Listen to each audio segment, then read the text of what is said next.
But how could this have happened? Our next guest can help explain how air traffic is regulated over the Hudson River and what challenges pilots face.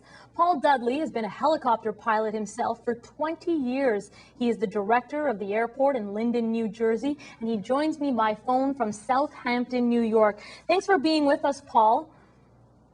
Good afternoon. Can you explain to us how air traffic control works over the Hudson River?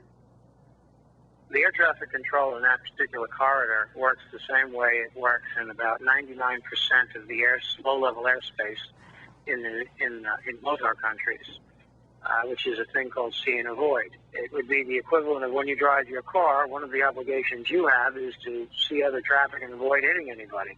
Well, the same thing applies to air traffic in uncontrolled areas. Unless you're near an airport with a control tower,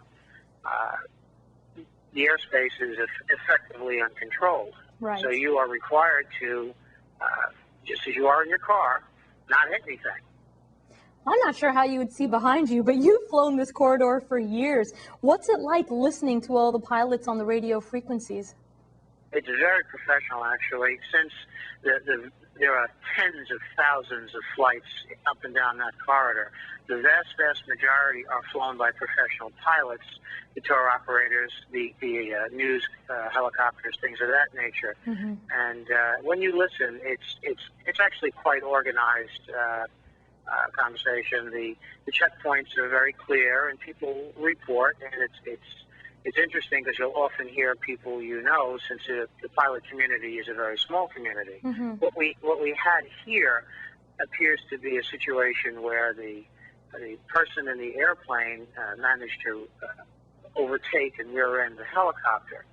Now, unlike cars, as you just pointed out, we can't really see behind us, and you are somewhat like if you're in your car and you're stopped and someone rear-ends you. Well, clearly not your fault. It's the obligation of the person that hits you not to hit you. And being able to see behind you, to glance up at the last second in a rearview mirror, the odds are you're not going to be able to do very much anyway, but see it coming. The unfortunate thing here is that while the helicopter people had clearly they'd done everything as far as we know correctly.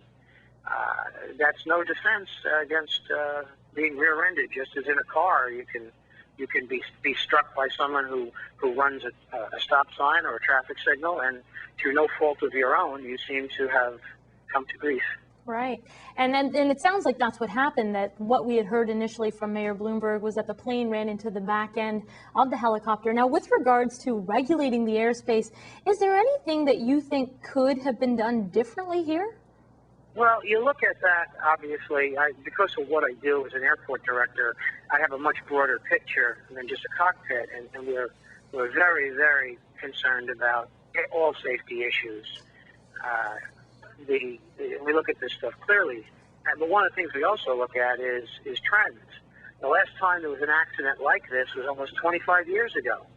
So considering that there are tens of thousands of flights in that space every year, and in fact, there are no accidents. There are no midair collisions. There's certainly not debris raining down from the heaven on a regular basis. It's clear that the system does work. Could there be some improvements? We're going to have to look at that. It might require some regulation for airplanes, such as they imposed in the airspace where the pitcher, or the ball player, Corey Lytle, managed to hit the side of the building.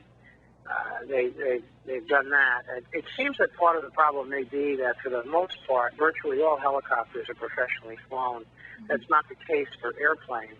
But the FAA is going to have to look at it and see that if this is such an infrequent event, that it is one of those things that, to quote the mayor, no amount of regulation would have had any impact. I mean, you and I can get a law passed that says it's illegal to hit somebody in the back. We can pass all the laws against speeding and running stop signs. If people run stop signs, people run red lights, and legal or not, they certainly do have rear-end collisions, which are no fault of the person that's been struck.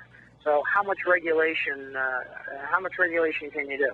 Exactly. Paul, I want to thank you so much for taking the time to speak with us today. Well, I wish it was a more pleasant subject, but you're very welcome. Thanks.